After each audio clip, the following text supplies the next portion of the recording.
Hello students, welcome back. आज मैं आप लोगों को सिंथेसिस में शेष पार्ट को पढ़ाने चल रहा हूँ। जैसा कि मैं आपको सिंथेसिस में फॉर्मेशन ऑफ सिंपल सेंटेंस पढ़ा रहा था, इसमें मैंने आपको यूज ऑफ पार्ट्स भी पढ़ाया है, यूज ऑफ इन्फिनिटिव पढ़ाया है। आज मैं आप लोगों को यूज ऑफ प्रीपोजिशन यानी प्रीपोजिशन का हम प्रयोग बताने चल रहे हैं। यानी प्रीपोजिशन को हम किसी नाउन या जिरंड के पहले कैसे प्रयोग करेंगे यह हमें जानना है। प्रीपोजिशन ग्रामर का टफ पार्ट होता है, लेकिन लगातार अभ्यास से इसे बड़ी ही आसानी से किया जा सकता है। क्लियर? तो चलिए हम इसके लिए अधिक से अधिक एग्जाम्पल देने का प्रयोग करेंगे। अलग अलग तरह के वाक्यों में अलग अलग तरह का प्रीपोजिशन प्रयोग करेंगे, जिससे आप आसानी से समझ सकें और एक्सरसाइज कर सकें। क्लियर? देखिए, by using preposition followed by a noun और जिरंड। मतलब इसका हुआ कि नाउन या जिरंड के पहले प्रीपोजिशन का प्रयोग करके, जिरंड या नाउन के पहले प्रीपोजिशन का प्रयोग करके। नाउन तो आप जानते हैं, कोई प्रॉब्लम नहीं है, लेकिन जिरंड में थोड़ी सी प्रॉब्लम हो सकती है। जैसे तो पहले आप जान लीजिए कि जिरंड क्या होता है। क्लियर? देखिए,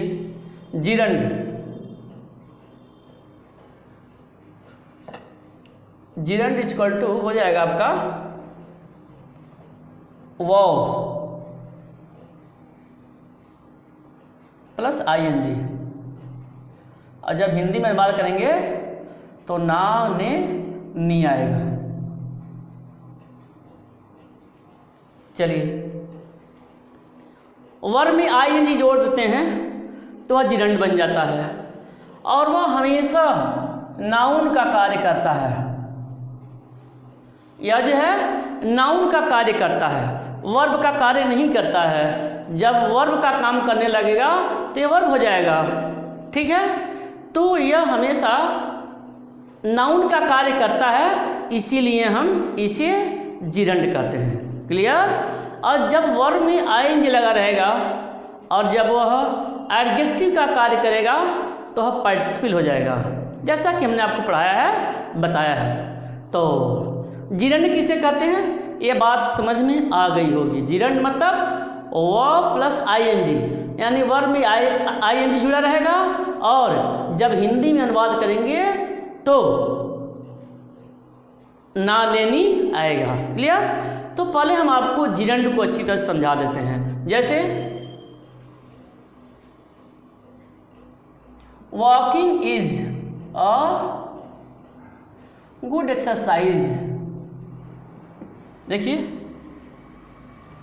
walking is a good exercise, टहलना एक अच्छा व्यायाम है। टहलना एक अच्छा व्यायाम है। देखिए, यहाँ पर जो वॉकिंग है यह नाउन का कार्य कर रहा है, और नाउन का क्या कार्य होता है? नाउन किसी वाक्य में सब्जेक्ट का कार्य करता है, ऑब्जेक्ट का कार्य करता है, ऑब्जेक्ट टू प्रीपोजिशन होता है। इस तरह से नाउन के कार्य हैं। तो यहाँ पर देख लीजिए आप, जो वॉकिंग है यह नाउन का कार्य कर रहा है, अर्थात सब्जेक्ट का कार्य कर रहा है, और जब हिंदी में अनुवाद कर रहे हैं तो ना ने नी आ रहा है। क्लियर? तो आपको समझ में आ गया होगा कि जिरंड क्या होता है। क्लियर? अब आगे बढ़िए।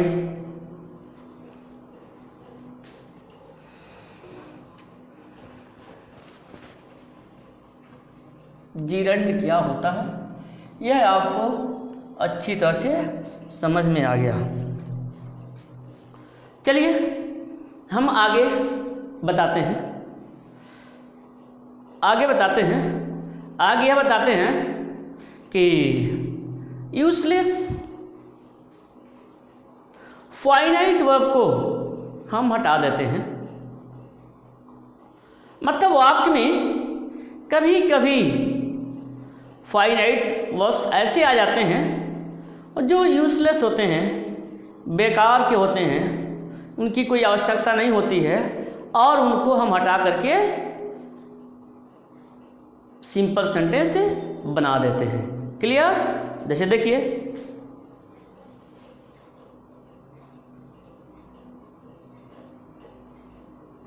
माई friend is ill,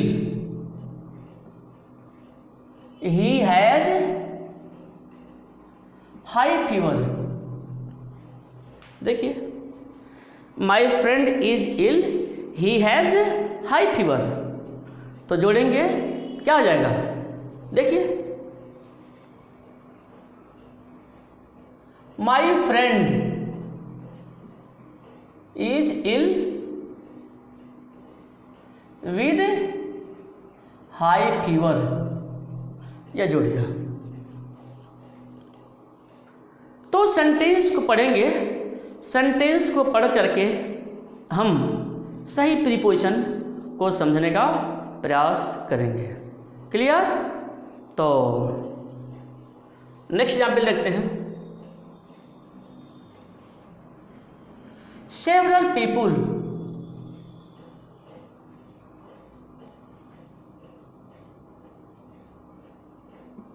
died, several people died। ठीक है, several people died, बहुत से लोग मरते हैं। several people died, बहुत से लोग मरते हैं। देखिए,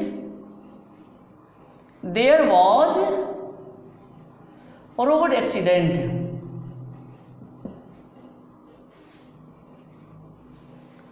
बन जाएगा। देखिए, several people died, बहुत से लोग मरे। there was road accident, सड़क दुर्घटना हुई। देखिए, तो कैसे जोड़ें?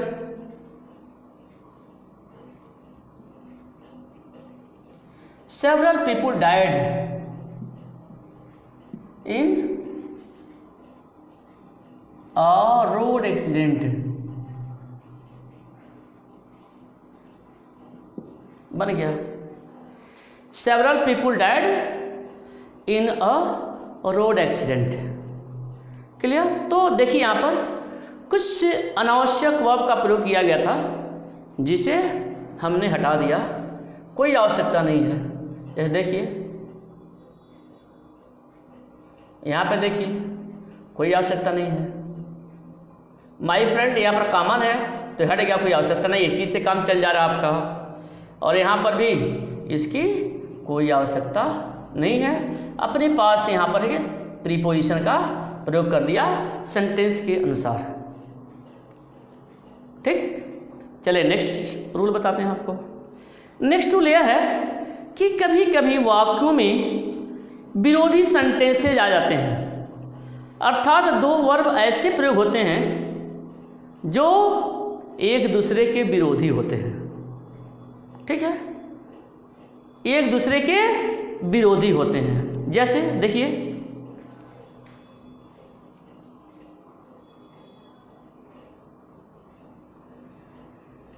he worked hard,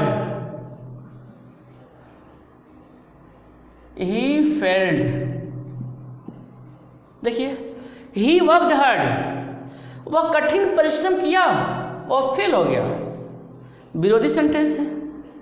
कठिन परिश्रम किया तो उसे पास होना चाहिए था, लेकिन विरोधी सेंटेंस है, विरोधी वर्ब है दोनों।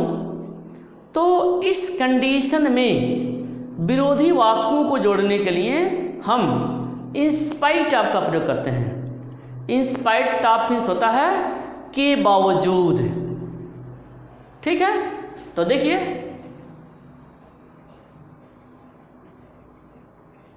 In spite of working hard, देखिए जीरेंट का प्रयोग हो गया। In spite of working hard, कठिन परिश्रम करने के बावजूद भी ही फेल्ड। जो कार्य पहले होगा उसको हम जिरंड में बदल देंगे। पहले कठिन परिश्रम कर रहा, फिर फेल हो रहा है, यह काम पहले हो रहा है, इसलिए हमने इसको जिरंड में बदल दिया। ठीक, एक एग्जाम्पल और देखते हैं। He ran fast. He could not catch the train. देखिए, इसी तरह बन जाएगा भी। In spite of running fast, he could not catch the train। बदल गया। तो जब भी विरोधी बातें दिखाई जाएंगी तो ध्यान में रखना है, आपको इंस्पाइट ऑफ का प्रयोग करना होगा। और इंस्पाइट ऑफ मीन्स होता है के बावजूद। ठीक, इंस्पाइट ऑफ रनिंग फास्ट, तेज दौड़ने के बावजूद भी he could not catch the train, वह ट्रेन नहीं पकड़ पाया। ठीक है, ये तो विरोधी बातें रही। अब चलिए हम आपको बताते हैं, जब दो कार्य हों, ठीक है, लेकिन उसमें विरोध ना हो, दोनों काम एक समान हो। देखिए,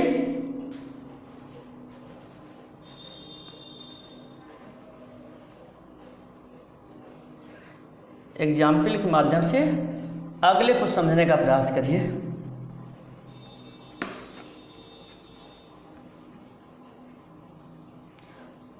जैसे एग्जाम्पल देखिए, he is rich, he is happy, उसका सीधा विरोध में है।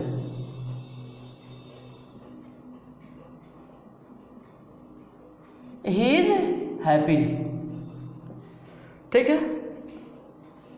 He is rich, he is rich, he is happy, मतलब वह अमीर है, वह सुखी है। वह अमीर है, वह सुखी है। तो ऐसे वाक्यों को जोड़ने के लिए दोनों काम समान रूप से चल रहा है, कोई प्रॉब्लम नहीं है। तो इस कंडीशन में आप बिसाइड्स का प्रयोग कर देंगे। बिसाइड्स, देखिए, बिसाइड्स बीइंग, इसको बीइंग में बदल देंगे, being rich, he is happy. Besides being rich, he is happy, मतलब अमीर होने के अलावा वह खुश भी है। ठीक है, कभी कभी ऐसा भी होता है कि लोग अमीर नहीं होते हैं, या कभी कभी ऐसा होता है लोग अमीर होते हैं फिर भी वे सुखी नहीं होते हैं। तो ये सारी बातें लाइफ में चलती रहती हैं। तो इस तरह के कंडीशंस को भी आपको ध्यान में रखना है। नेक्स्ट आपको बताने चलना है कि जब कोई काम तुरंत हो और टाइम के तरफ संकेत हो, टाइम के तरफ इशारा हो, जैसे सावित्री शाह सत्यवान, देखिए, सावित्री शाह सत्यवान, सावित्री ने सत्यवान को देखा। आपको मीनिंग भी समझना है। She fail in love with him,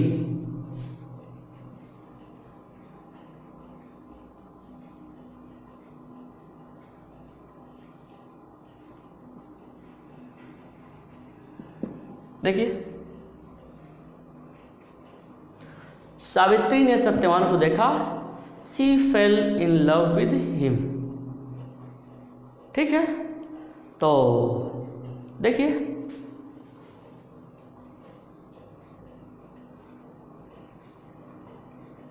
on seeing Satyavan, सा का फर्स्ट फॉर्म लगा करके उसमें आईएनजी लगाया और हमने जिरेंड बना दिया। On seeing Satyavan, Savitri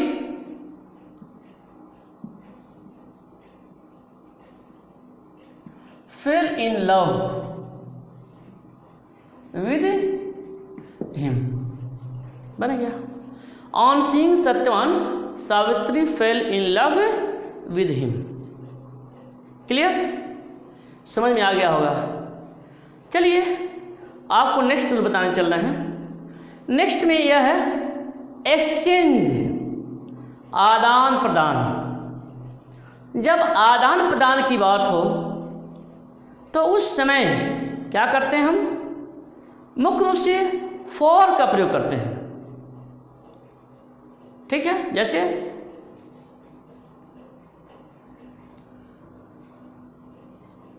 he bought a book,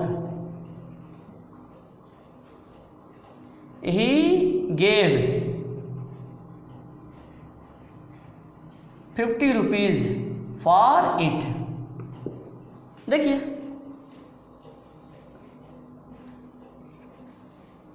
he bought book, वह एक किताब खरीदा।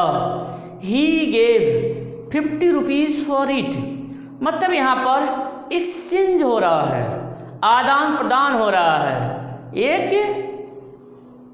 किताब दे रहा है तो दूसरा पैसा दे रहा है, आदान प्रदान हो रहा है। ही बॉट अ बुक, वह एक किताब खरीदा, किताब लिया। ही लिया, किताब लिया वह, और तब क्या किया वह?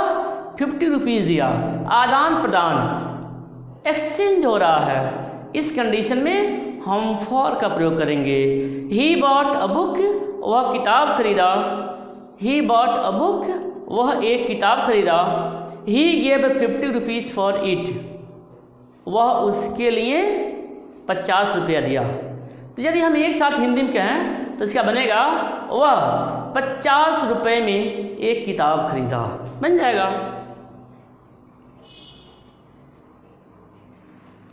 ही bought a book for 50 rupees, बस। He bought a book for 50 rupees, बन गया, कोई दिक्कत नहीं है, ये दोनों कॉमन है। अब बॉट का जो गिव है इसका सेंस इससे आ जाएगा तो बन जाएगा आपका। इस तरह से आप बनाएंगे। अब हम कुछ सेंटेंसेस दे रहे हैं आपको, कुछ और सेंटेंसेस दे रहे हैं, ऐसे सेंटेंस जिसमें अलग अलग प्रीपोजिशन का प्रयोग होगा। उन सेंटेंसेस को देख करके आप प्रीपोजिशन प्रयोग करने का प्रयास करेंगे। ठीक है, ये देखिए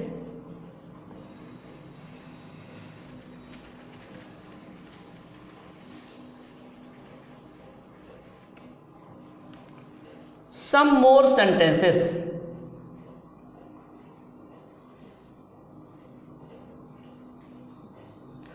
कुछ और सेंटेंस आपको दे रहे हैं। ठीक है, इन सेंटेंस के माध्यम से आपको समझना है कि किस तरह के वाक्यों में किस तरह के प्रीपोजिशन का प्रयोग होगा। जैसे the Hunter killed a deer,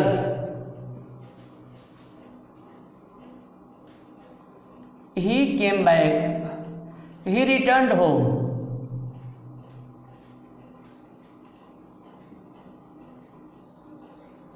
ठीक है, देखिए शिकारी ने एक हिरण को मारा। ही रिटर्न्ड होम, वह घर आया। यानी हमें पार्टिसिपल से बनाना होता, हम बना देते killing a deer, killing a deer the hunter returned home. एक हिरण को मारकर शिकारी घर आया। यह पार्टिसिपल बन गया, प्रेजेंट पार्टिसिपल बन गया, लेकिन हमें इसे बनाना है प्रीपोजिशन से। और जब भी हम पार्टिसिपल के पहले किसी प्रीपोजिशन का प्रयोग कर देते हैं, जब भी पार्टिसिपल के पहले हम किसी प्रीपोजिशन का प्रयोग कर देते हैं तो वह जिरंड बन जाता है। क्लियर? देखिए, after killing a deer the hunter returned home.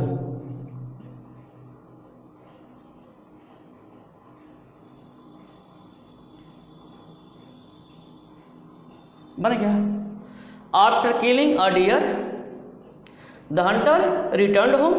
यह यहाँ पर जिरंड है। जिरंड इसलिए है क्योंकि इसके पहले ये प्रीपोजिशन लगा हुआ है। यदि आप प्रीपोजिशन हटा दीजिए तो है आपका प्रेजेंट पार्टिसिपल बन जाएगा।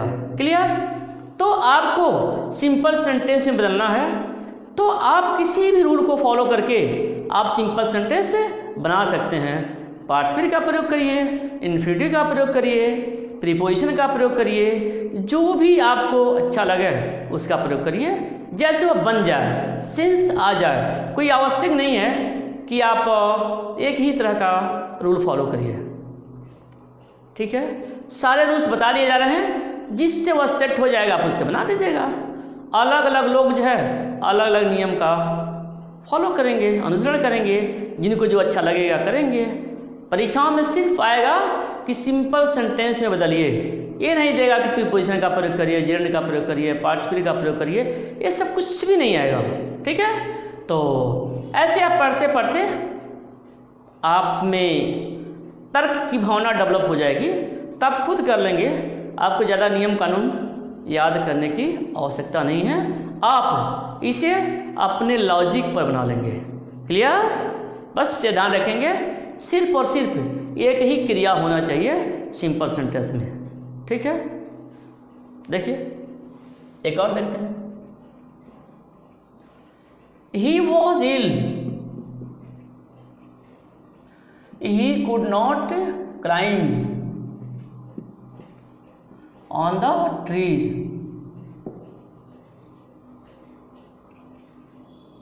देखिए, he was ill, वह बीमार, he was ill। अच्छा, he was lame बनाते हैं, ज़्यादा अच्छा रहेगा। he was lame, he was lame, वह लंगड़ा था। he could not climb on the tree, वह पेड़ पर न चढ़ सका। रीजन साफ साफ दिखाई दे रहा है, कारण साफ साफ दिखाई दे रहा है। जब कारण हो तो बिकॉज आपका प्रयोग कर लीजिए। तो बनाइए, बिकॉज ऑफ हिज लेमनेस। देखिए, यहाँ लेम दिया है, यहाँ लेमनेस का प्रयोग हो गया। यहाँ जो लेम है यह एडजेक्टिव है और हमें जिरंड या नाउन का प्रयोग करना है, तो हमने यहाँ पर इसको नाउन बना दिया, lameness.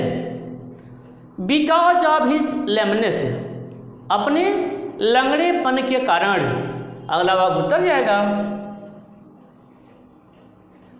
He could not climb on the tree। देखिए, यहाँ पर आफ्टर देखा, यहाँ पर आपने बिकॉज ऑफ का प्रयोग देखा। ठीक है? तो नेक्स्ट देखते हैं और भी example.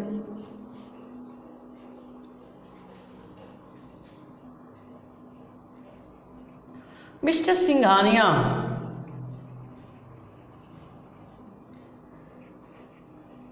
worked hard,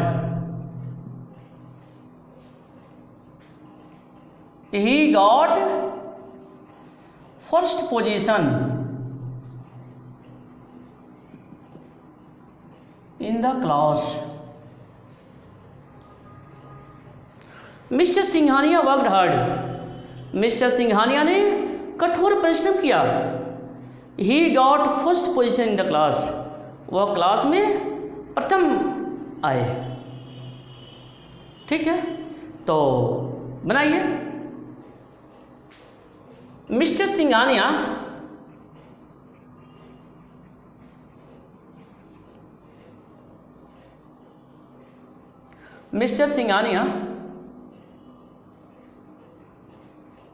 worked hard, ऐसे बनाते हैं। Mister Singhania got first position in the class by working hard.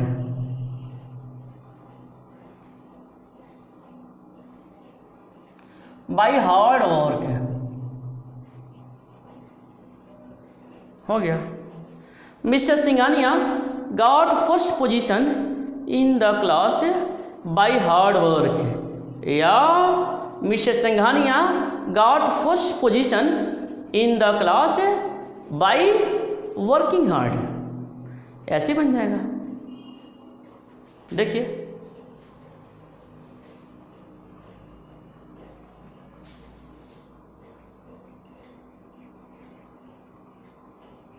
by working hard Mr. Singhania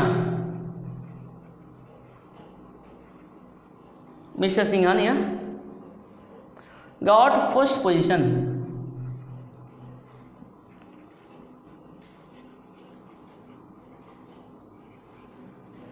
in the class। यह बन गया आपका। किसी भी तरीके से बना सकते हैं। ठीक है, नेक्स्ट एग्जाम्पल देखते हैं।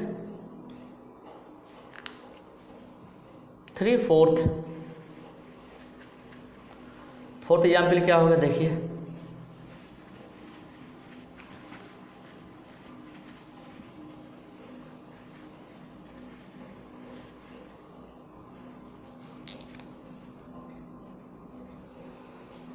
फोर्थ एग्जाम्पल देखिए। द मून रोज,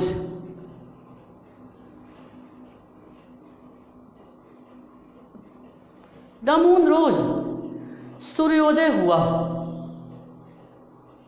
ठीक है, द मून रोज सूर्योदय हुआ।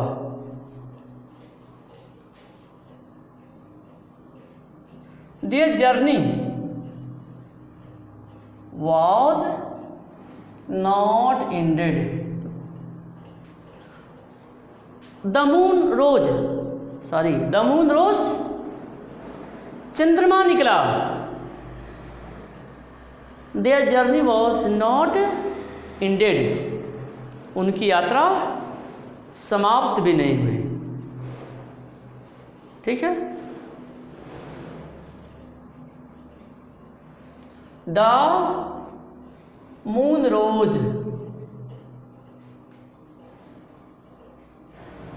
before the end of their journey। the moon rose before the end of their journey। Clear, समझ में आ गया होगा। यहाँ पर जो है हमने इसे नाउन बना दिया जो है बिफोर, यहाँ प्रीपोजिशन के रूप में प्रयोग किया गया है। क्लियर, नेक्स्ट देते हैं।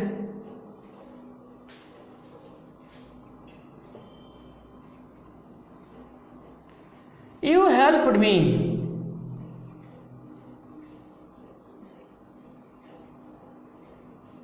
otherwise I would have been ruined। देखिए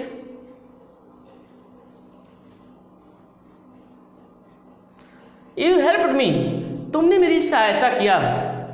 otherwise I would have been ruined, अन्यथा मैं तो बर्बाद हो गया होता। मीनिंग समझना बहुत आवश्यक है, मीनिंग समझना बहुत आवश्यक है। तो इसे देखिए, without your help I would have been ruined.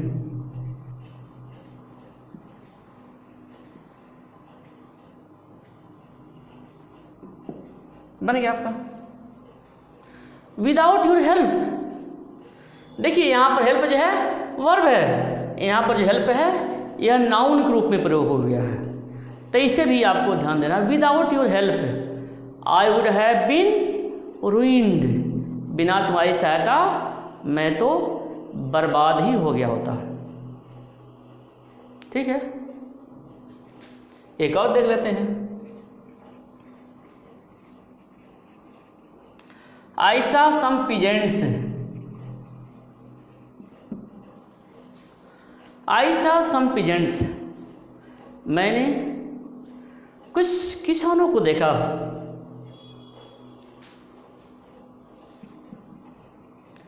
They had sticks in their hand. देखिए, मैंने कुछ किसानों को देखा। They had sticks in their hand, मतलब उनके हाथ में लाठी थे। मैंने किसानों को देखा वे लाठी लिए हुए थे या उनके हाथ में लाठी थे। बन जाएगा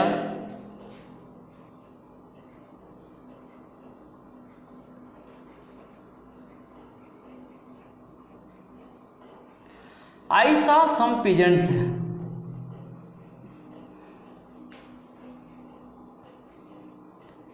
with sticks in their hand. I saw some pigeons with sticks in their hand. देखिए, तो इस तरह से आपने देखा कि प्रीपोजिशंस के प्रयोग करके कैसे ये सेंटेंस बनते हैं। क्योंकि यह प्रीपोजिशन बेस्ड है, प्रीपोजिशन पर आधारित है। प्रीपोजिशन थोड़ा सा डिफ़िकल्ट होता है, इसलिए मैंने इसको बहुत ही डिटेल में बताया है। इतने सारे एग्जाम्पल दिया हुआ है, इतने सारे एग्जाम्पल को सही तरीके से आप समझ लीजिए, कर लीजिए, तो निश्चित रूप से किसी भी एक्सरसाइज को बड़ी ही आसानी से आप कर लेंगे। क्लियर? तो इस तरह से आप सभी रूल्स को और सभी एग्जाम्पल्स को आप ध्यान में रखेंगे, आसानी से आप अपना काम पूरा कर लेंगे। Okay, thanks.